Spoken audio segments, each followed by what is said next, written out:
I don't believe any Western story unless I can smell flour and iron. In Dry Creek, a fallen scarf made the whole town pick a side. The debt collector suddenly shielded the victim, flour bursting like gun smoke. I stood there, dust on my hands, seeing 3 grooves on a belt buckle worn smooth. Don't look away, morality's about to change color. The earth-colored shawl fell right in the middle of the market. No drifting, no twist. It dropped straight like a small stone. The hem was heavy. A crust of dried mud clung hard to one corner. Touch it and it would rasp. I stood close by, still holding a sack of corn, my eyes stuck on the frayed edge of that thread. The sun stood still. Dust hung as if suspended. From the horse tie rail outside came the steady clop of hooves on the trough. The smell of horse sweat mixed with dried onions and cornmeal, faintly salty. She stood stiff before the vegetable stall, bare shoulders, thin skin prickling, collarbones showing like 2 slender sticks of wood. No one offered a coat. No one held their gaze longer than a beat. Sideways glances, quick as striking a match and pulling your hand back. The scarf lay there, its mud-stained edge like a crude stitch, no one bending to pick it up. A fly landed on the stain, rubbed its legs and flew away. I was counting corn sacks behind the saloon. Number 68. The hemp cord cut faintly into my palm, a little sting. The saloon door shivered with the wind, the old hinge creaked. Sunlight ran down the warped wooden step like grease, showing the grain marks of old lathe work. I heard boots grind on dry dirt, not heavy, not hurried, a sound that asked no permission. She spoke so low, "Cover me," not pleading, not ordering. The tone you use to remind someone of a simple act. Put the lid on the pot, lock the door. I turned my head on reflex toward the sound of boots. The man at the head of the market row had stopped. He set his grain sack down. It dropped into dust, split a thin line, yellow kernels spilling out, bouncing off the back of his hand because he'd let go too close to his leg. He didn't look at the grain, didn't look at anyone. He walked straight, customer about salt prices, about the next shipment, as if his mouth and his hands were separate things. But I saw the tip of his finger tremble once, very faintly, when a corn kernel hit the ground. I bent to take the 69th sack. The carrying pole pressed into my shoulder, the hemp cutting light, sweat beading. My eyes stayed fixed on the cowboy's belt buckle. 3 grooves carved. The outermost cut across by a nick, like someone had tested knife edge there. I remembered seeing that exact nick on the buckle of a man riding a black horse, the night he came to take money from the saloon keeper. That night she told me quietly, "They've switched the one holding the ledger, same buckle." I hadn't forgotten. Same buckle. He stood blocking her, didn't touch her, didn't reach for anything, just stood. Beside me, the blacksmith's boy rose on his toes to see. He took in a breath, as if to ask, then stopped. His mother pulled him back into shadow, fingers pinching his shirt at the shoulder, fabric wrinkling. The child looked up at me, wide-eyed. I waved a hand lightly, not telling him to go, just to stay still. The wind shifted. Dust on the scarf stirred like someone waking. I saw on the inside edge, under the mud, a line of hand-stitched black thread. Some letters, not all clear, just the long tail of one character. Had she bent to pick it up? No. She looked straight ahead. I'd never seen anyone look like that while cold. Mick, the smithy's ledger man, passed by. He glanced at the cowboy, eyes pausing on the 3-groove buckle, his lips tightening to a dot. He walked on. "Cover me," she said again, her voice unchanged. I heard it clearer. I realized I was holding my breath, my grip on the corn sack so tight the hemp rasped faintly. The cowboy didn't answer. He lifted his left hand, pulling his hat brim lower, not to hide his face. The hat's shadow lengthened, covering her bare shoulder. I heard a soft click, like metal set down gently on wood, the belt buckle touching the brass button on his trousers as he turned. The onion seller shifted his feet. He lifted his boot from the scarf's edge for a moment, then set it down. A saloon door open and close. Someone poked their head out, looked for a beat, withdrew. Glasses touched inside with a muffled clink. The cowboy shifted half a step. More kernels spilled from the sack, forming a small mound, glinting like fish eyes turning belly up. His nose tilted away, sweat making a faint streak under the cheekbone. I looked at the belt buckle, then his hand. A scar shaped like an inverted J cut across the middle knuckle, as if sliced at an angle by a saw blade, then healed off center. I'd seen that scar too. The man on the black horse that night had held his cup with that same scarred hand. I swallowed, my throat dry. I was never much of a talker, but at some point I'd named this scar in my mind. The collector's scar. I looked at her. She looked at that hand too. Her gaze didn't change, only the tiniest tightening at the corner of her eye, like a needle's tip touching skin and pulling back. I thought she'd known before I did. She still said, "Cover me." She didn't object to who was doing the covering. A dog wandered past, its tail sweeping dust. It sniffed the grain pile, licked one kernel, sneezed, backed away. Its owner whistled. It turned silently. From the horse lot came the creak of a rein pulling tight, the chime of metal against metal, crisp. I thought someone was about to come closer, but no one came yet. Only the sun moved a finger's width, and the hat brim's shadow shifted with it. She stayed still under that shadow. In the doorway of the general store, I saw the wooden board with 3 interlocked grooves. Old, like it had been pried down and fixed back up. Each month's end, the one with the ledger would hang the paid-unpaid sign there, flipping it. Today the board faced blank. No words, no notice. Where was the ledger man? My eyes moved to the dark saddle hanging on its hook.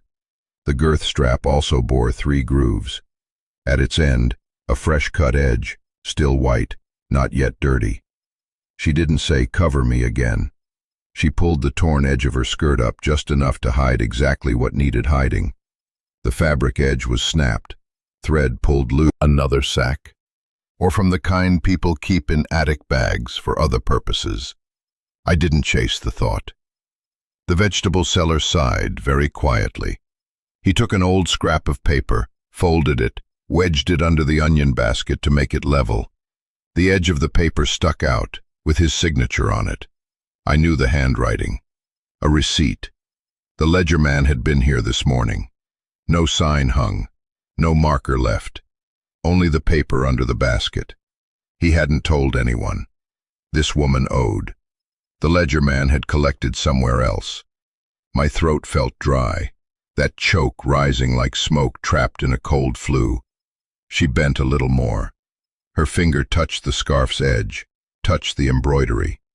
I saw her middle finger slightly swollen, the knuckle marked with a door pinch. I looked at him. His eyes dropped for 1 second, exactly to that spot.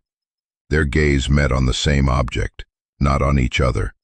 They remembered the same past. I caught on slower. I thought of one possibility. The scarf had once belonged to the collector, then come to her by some path. Didn't matter. All I knew was the stitching matched. Someone moved behind me, boot heels striking the step. I half-turned. The man with the nail bucket from the forge. He didn't look in. He walked fast, the bucket heavy, nails clattering sharp against the sides. He was making noise on purpose. Noise like a curtain drawn sideways. People nearby turned toward the sound, then back. She still stood in shadow. He still hadn't moved his hand. No one did anything.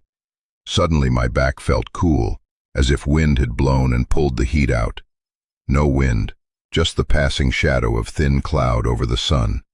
That shadow let me see clearer. At the scarf's edge, the dried mud cracked, revealing a dull black thread. It wasn't tight. One end had slipped free, coiled into a loose slip knot. A knot like the kind used to tie goods when leaving in a hurry. Hurry for what? Hurry to keep someone from seeing who'd pulled out the old thread. My throat cinched tighter. Small things, but together they spelled one word: betrayal. The cowboy pulled his hat down another notch. The brim brushed lightly against her hair. Now piece it together. The joint cracked in my mind like dry wood turned over, and I swallowed it down, leaving it in place. She didn't ask his name. He didn't ask hers. Neither did I. Names didn't hide anything. The shadow of the hat did that. Each time the sun shifted, the shadow smoothed over her shoulder like a hand that never touched. The scarf still lay there, waiting for someone to bend. No one bent, because to pick it up meant touching the embroidery, and touching meant claiming.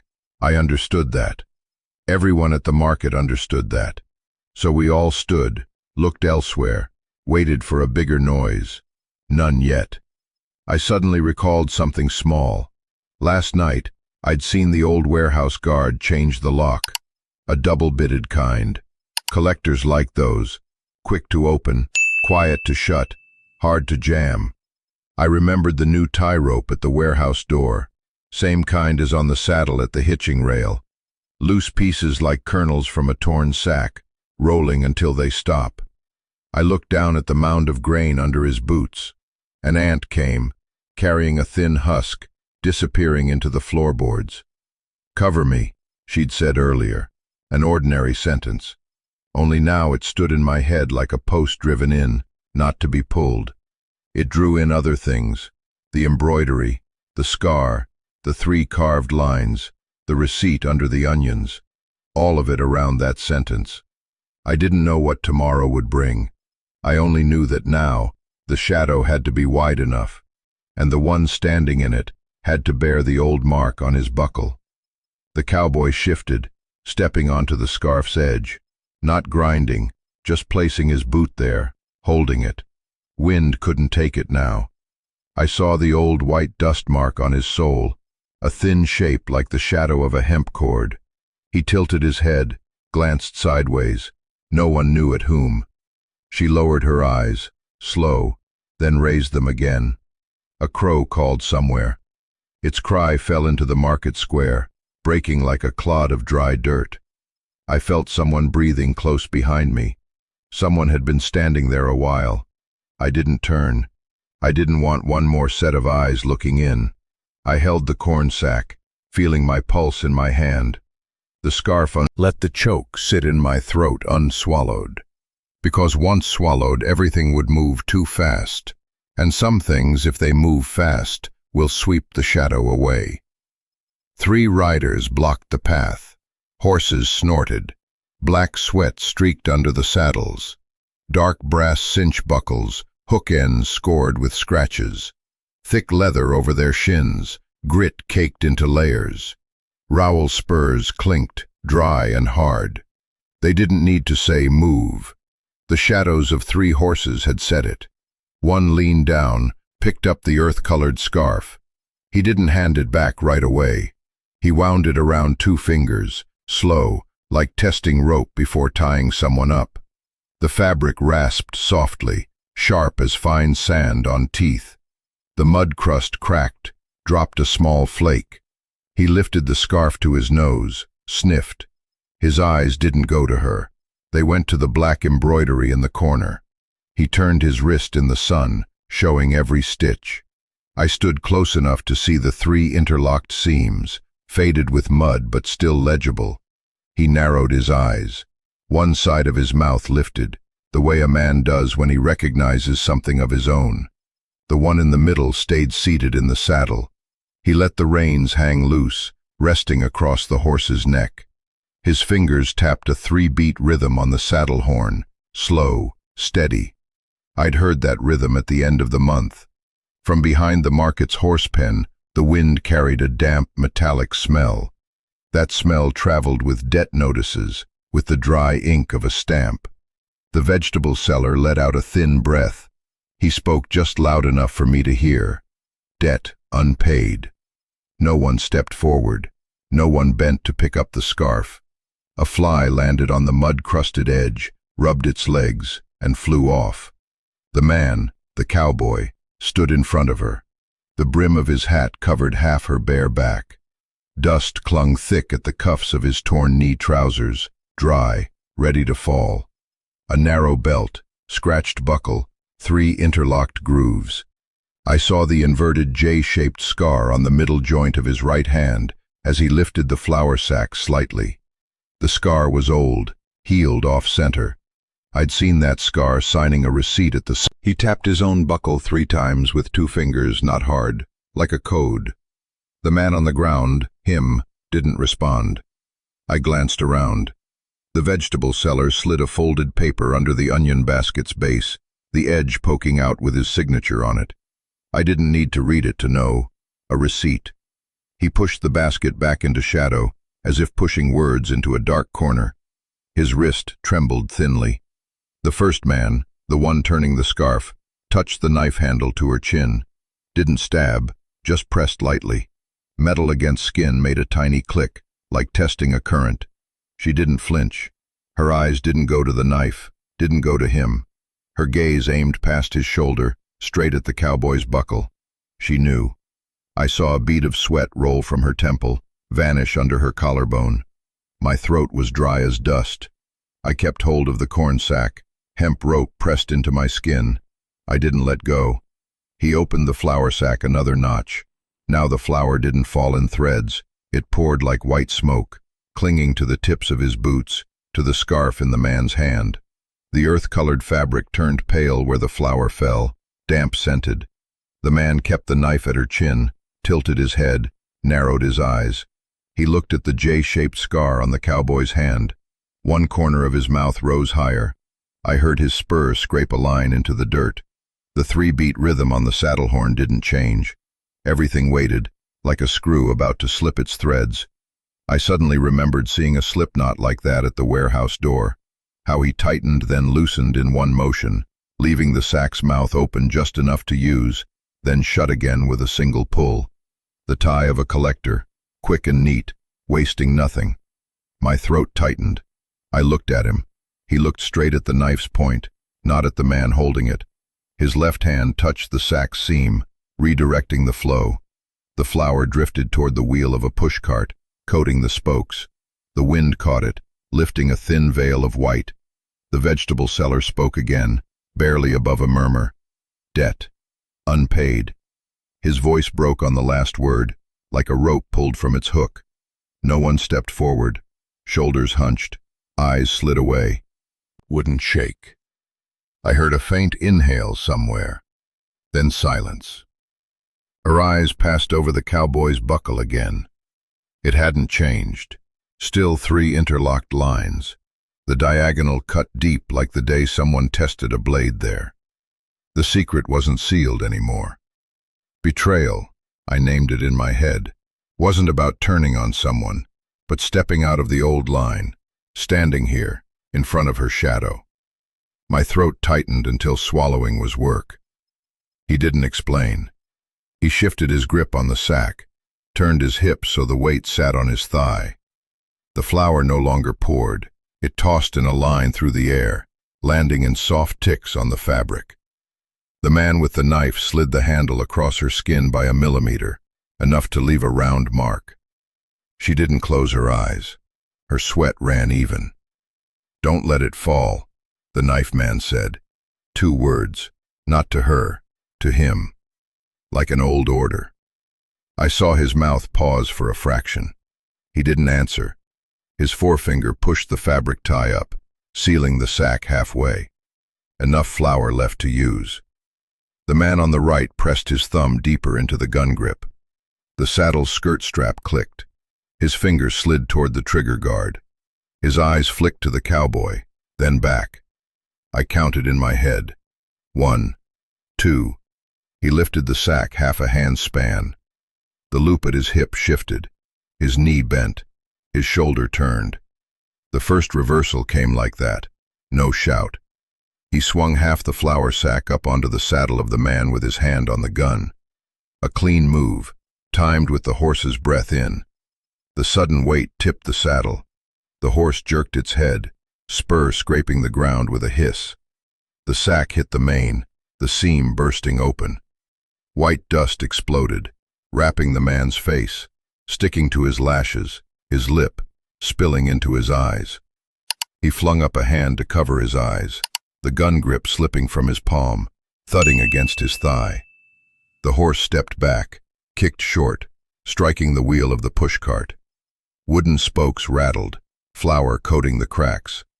The man in the middle yanked the reins, his horse sliding sideways to block. No one yelled. The knife man jerked his by flour, cursed in breath, soundless. He swiped at his face, flour clinging to his dark nails, into the cracks of his skin. His spur struck the ground in a sharp note. The horse turned its head, steam puffing white from its nose. The knife man edged his horse to shield him, lowering the blade, but keeping its tip pointed to the dirt near her feet, enough to say it wasn't over. The vegetable seller stepped back half a pace, his hand sliding along the basket's rim, pulling the folded receipt out another inch. I saw the pressed ink stamp, 3 lines. Did she see?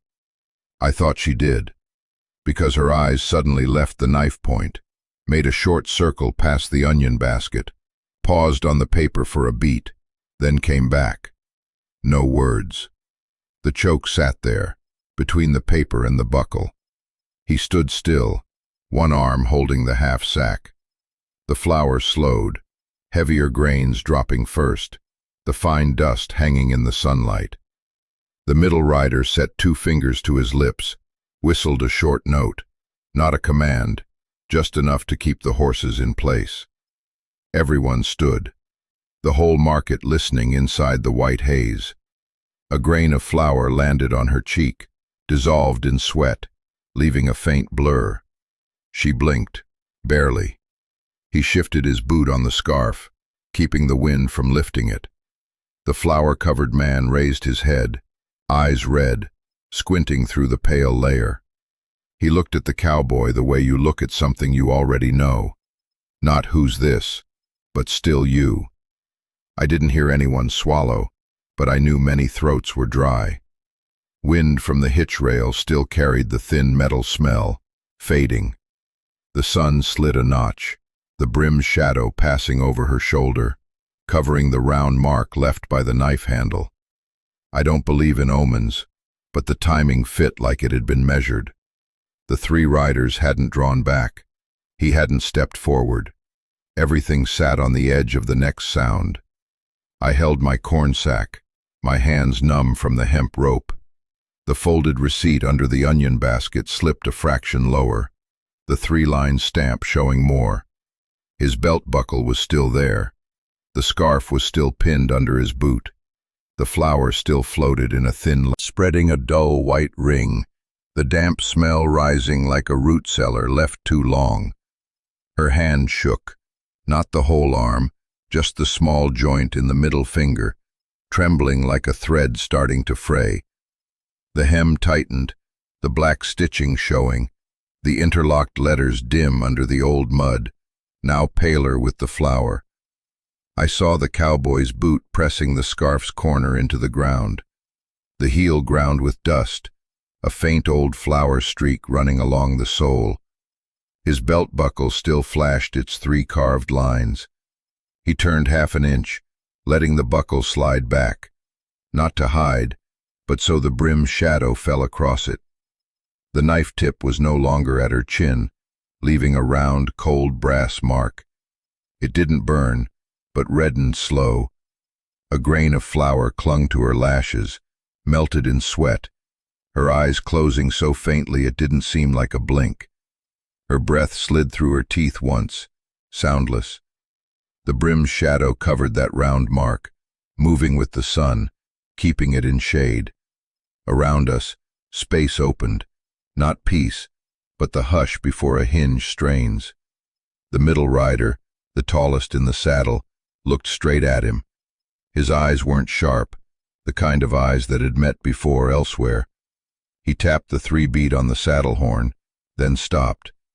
The one on the right, eyes still watered from the flour, wiped a hand across his cheek, leaving a white streak. The knife man turned his blade up to the light, seeing the faint rim of his own sweat along the steel. He smiled without smiling, tightening both corners of his mouth. The cowboy stayed where he was, shoulder lowered, wrist leaving the sack's mouth. The slip knot closed over half the opening. The flour stopped pouring, only falling like dust. The vegetable seller pulled another basket forward to cover the receipt, the three-line stamp sinking into shadow, but the paper's edge still poked out, rasping against the wood with a dry sound. I swallowed hard. The choke now wasn't for the knife or the horses. It was because the scarf stitches matched the buckle's lines. Same hand sewing, same slanted needle press. The secret wasn't in one man. It lay in cloth and brass, passed through many hands. Still a choice. I heard leather brush leather as he let out a slow breath. His belt buckle slid to his hip, the three carved lines no longer facing the street. Not hidden, not shown. Midway. She dipped her head once, raising the scarf higher. Her thumb brushed the round red mark on her chin, pressing in a little more flour so the red turned cloudy white. The drop came quietly, one sound like a dry leaf on wood. The second scarf fell by my boot. Not hers. Different color, pale ash gray, thinner, hem stitched in a jagged sawtooth by a stranger's hand. One end held a small rusted steel pin, punched through the fabric, the kind blacksmiths used to clip tags to nail sacks. No one touched it. No one said this dropped. Eyes slid past like water over stone. I bent slightly, not to pick it up, just to read the stitching. The letters weren't hers. No carved lines, no interlocked mark. Instead, 3 small dots repeated, each set a half needle width apart, the habit of a left-handed sewer with hammer-calloused fingers. A faint iron rust smell, almost like dried blood. Across the way, the blacksmith was fastening his apron. One apron strap had frayed. His eyes landed on the scarf for a second, and in that second he looked at me without looking. Then his gaze moved on, resting on a nail in the post. I read it. I didn't speak. Betrayal doesn't shout. It shows in a cheap steel pin stuck loose in a cloth edge. This scarf had once been pinned to a nail sack, marked for a shop somewhere. Now it had fallen when someone tugged an apron strap, or when the collector no longer needed that mark here. I straightened, left it lying there. No one picked it up. The white dust still floated in the sun. It hung in the air like unsewn scraps of cloth. When someone breathed, it shifted half an inch, then stilled again. On the saloon sign, the L was coated white, its foot hidden, reading SAOON. A fly landed on the counter, rubbed its legs in the dust, rolling a speck the size of salt. The onlookers turned away, each with their own reason, kept in their own pocket, not pulled out for others to see. The salt seller stepped back, dragging her tarp over slow beats. That sound counted back every act that had just happened, no more, no less. White dust settled on my hand, fine as ash. I rubbed my thumb across my knuckle, leaving a pale mark. The second scarf still lay by my boot, the pin pointing toward the smithy door. The first scarf was on her shoulder, its white flower ring sunk into the mud stain, half changed in color. The 3 carved lines on his buckle lay half-eaten by the shadow of his hat. People in the market began to move, each back to their own stall, some pulling tarps lower, some tightening straps. Ordinary motions that smoothed the surface, covering the tears just opened. I didn't pick up the scarf. He didn't pick it up. She didn't pick it up. No one did. A moment later, the sun shifted again. The brim's shadow slid off the round mark on her chin. The mark showed clearer now, the red dulled white by flour. She raised her hand, not touching it, only placing a finger alongside, as if measuring the distance between 2 breaths. He bent slightly, lifted a grain of flour from the scarf's hem, blew it away. The blow made no sound, only the dust's drift showed it. On the roof, The empty clothesline still swayed. A slip knot tied at one end, half a match to the knot at the mouth of the sack he'd just closed. The breeze pushed the line, gathering flour to one corner like cattail fluff. One hand reaching up could break it, but no one had yet. I turned so as not to step on the second scarf. The tip of my boot drew a mark in the dust, no letter at all. The street seemed an inch longer to my eyes now that the horses were gone. From inside the smithy came the hollow sound of nails shifting in a bucket. I stood a moment more, counting in my head the small work to end the day. Tie the sacks, carry them in, wash hands in the basin, tip the water into the drain. Small things to ease the choke. I stepped back. She still stood, scarf on her shoulders, eyes set somewhere along the dusty road, not far, not near. He turned half toward the corral, sack on his shoulder, head tilted a degree in greeting. No one answered. The greeting stayed in yesterday. The dark streak now had a new white ring over it. I stood 3 steps away. The horse rubbed its neck on the post, the reins tapping against wood. The smell of wet hair mixed with soap ash. By the trough, a wet shirt hung over the stall latch, the shoulder torn, the seam folded back. Someone had just shaken it, the water still breaking into fine streams in the sun. A belt buckle hung on a nail inside, the face turned toward the wall, the 3 carved lines not facing the yard. Dry boot prints ran from the well to the trough, then back. No signs of hurry. The scarf was drying in the breeze.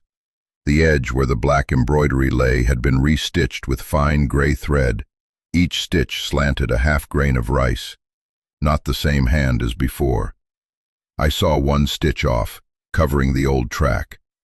A small table had been pulled underneath to keep the drops from falling on the horse's head.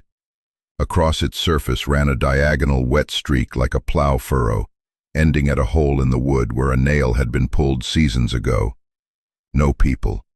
Only the smell of sun-warming cloth. I put my hand into the fall of flour. The grain caught on skin, then slid off. My forefinger touched the edge of the white ring on the ground, leaving the brown of mud on my skin, letters no one had learned. A fly landed exactly on the gray thread's knot, rubbed its legs, flew off. The horse's breathing came steady, warm. The quiet at the stable wasn't peace. It was simply not being named by anyone yet. The market no longer had the sound of hard bargaining. People still spoke, but softly, like pushing an empty barrel into shade. The wooden board in front of the saloon hung blank. A new hemp cord looped over the hook to replace the old one that had snapped. The receipt from yesterday was gone from under the onion basket. The vegetable seller wrapped extra onions for her in thicker paper than usual, folding both ends the way he did when he wanted the water not to seep through. He took no money. He set the bundle on the table, pushed it with one finger, never looking up.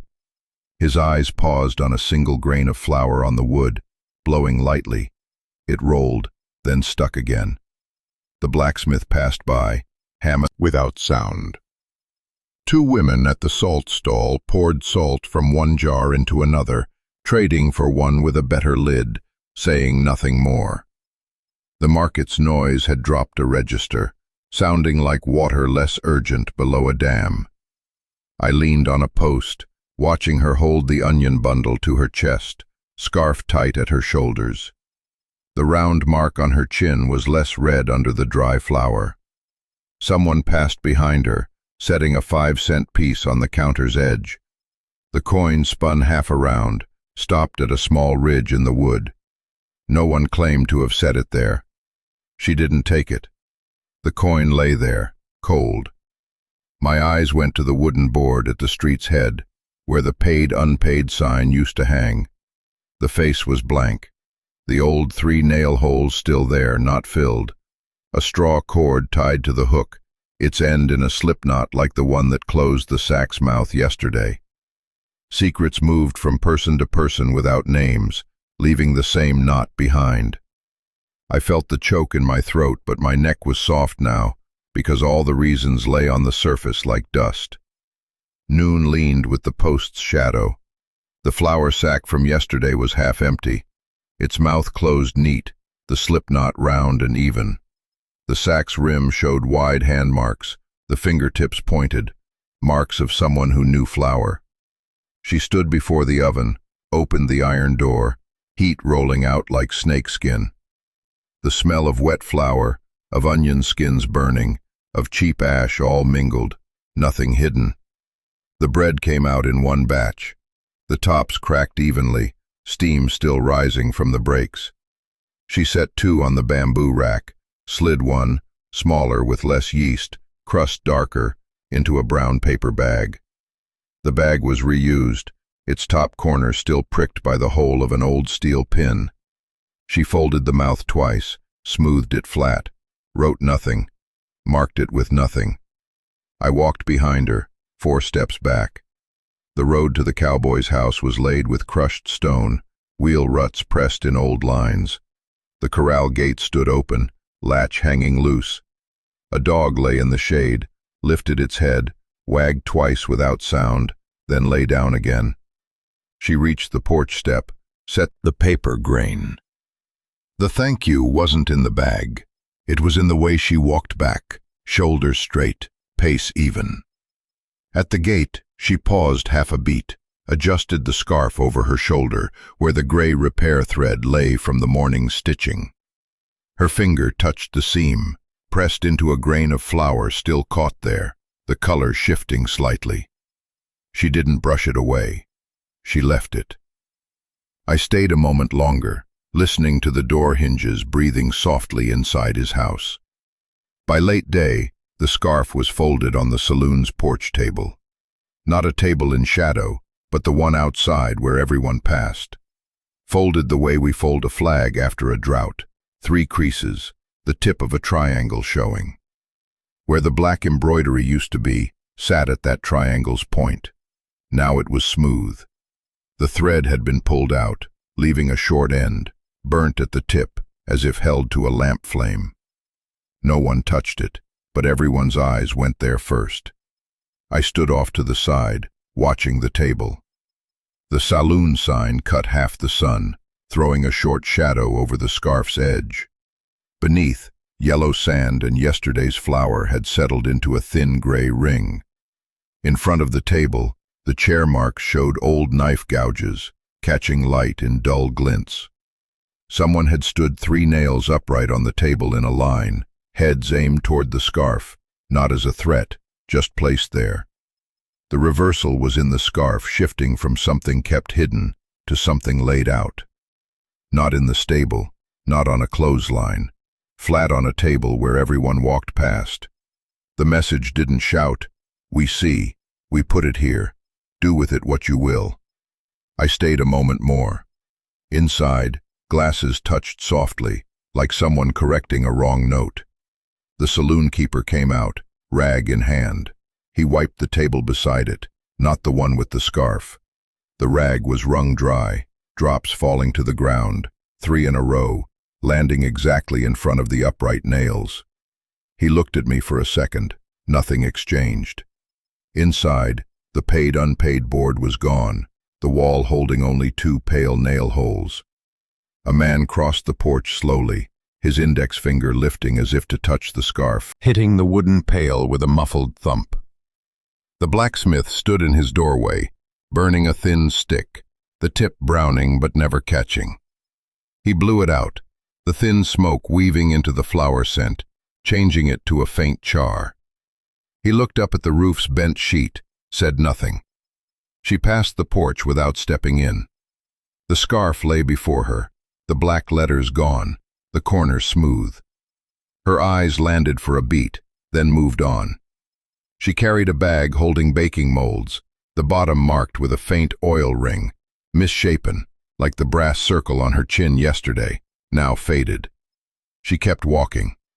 I didn't call. A child chased a cat, stepped into the table's shadow and stopped, staring at the scarf. It raised a hand as if to shake the dust loose, eyes flicking toward the saloon. No one nodded, no one shook their head. The hand dropped. The child ran on. The dust line stayed. I stood, walked half a step toward the table, then stopped. Set a fingertip on the dustless edge of the wood, feeling the faint grain falling into the air. Inside, someone lifted a glass, its base tapping another table with a dull knock. The sound rolled onto the porch, breaking on the dust. No words followed. Wind turned. The white dust stopped falling for a moment, then fell at an angle, drawing a new line across the fresh fold. It lay over the first, two faint lines in parallel, looking almost like two marks, not three. I stared at them until my eyes ached, then let out a slow breath. No one brushed them off, no one added or erased. On the street, a wagon jolted over a rut, dirt spraying onto the porch step. The flour clung to the damp earth, turning it pale gray. On the table, the scarf still lay, the fold exact, the old letters gone. Two parallel dust lines lying there like an unwritten rule. I walked to the porch's edge without looking back. Wind through my ear carried the mixed scent of flour and tin, light. No one brushed it away. The season's end came in the smell of damp straw and the sound of eucalyptus leaves flipping. Late morning, tree shadows with trimmed edges. I passed the hitching rail and stopped before the clothesline. The scarf shine. The buckle turned to face the wall. No sign of the three carved marks. On the concrete floor, metallic dust glittered like fine salt, gathered in a small ring beneath the sharpening stone. The smell of horse oil mixed with the tang of ground metal. I ran my hand across the stone's surface, my fingertips picking up a layer of silver powder. Not flour, brass zinc filings. I wiped my hand on my pants, leaving a faint, bright streak, like a word not yet written. Out in the yard, the clothesline post cast its shadow on the ground, shorter than last week. A length of nylon cord cut the shadow in two. The scarf lay between, the fold line flat. I saw the seam at the lower edge where old gray thread once pressed over an earlier mend.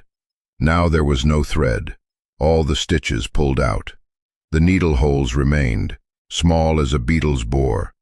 Tilt your head and the holes lined up in two parallel rows, like two faint bars. Not enough to make three. I held my breath for one beat, then let it out through my nose. A final drop of water fell from the scarf's corner, hit the rim of a bucket, and broke into a small ring. The sound was thin. The horse's trough still held a damp edge. Its rim was cold. The morning scent was like the smell of a story dried up, leaving only a trace on the tabletop. No shouting, no clatter of hooves, only the late drop. The saloon keeper walked by, a dry rag in his hand. He glanced at the scarf without stopping. The rag touched another tabletop, wiping back and forth, but skirting the clothesline's edge like avoiding a bare live wire. Inside the saloon, the spot where the paid-unpaid board hung was empty, two white nail holes staring. From the dark came the sound of a spoon striking the side of a cup. Clink. Ended. I put my hand on the fence post. Its surface held old knife grooves, serrated. Wood splinters mixed with silver powder caught under my nails. At the base of the post was a broken belt buckle tip, small as a flake, its surface freshly ground, still sharp. I raised it to eye level. No more 3 bars. Smooth.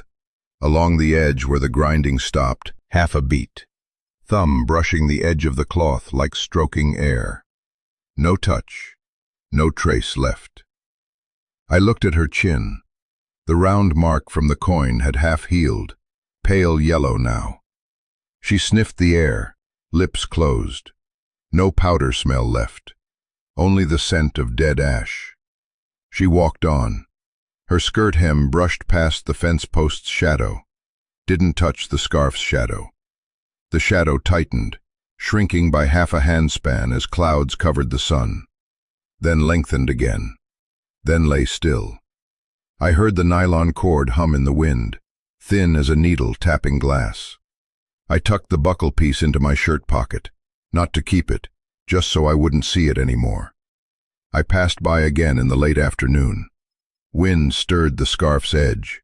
Its shadow stretched long over the ground, crossing an old crack, climbing the wooden step, sliding under the table. No footsteps stepped on it. Those passing widened their stride, leaning slightly to avoid it. The child jumped over it like crossing a stream. The vegetable seller pushed his cart slow, the wheels scraping the shadow, but the path it cut remained, unbroken. I stood at the head of the shadow, counting in my head. 1, 2, 3.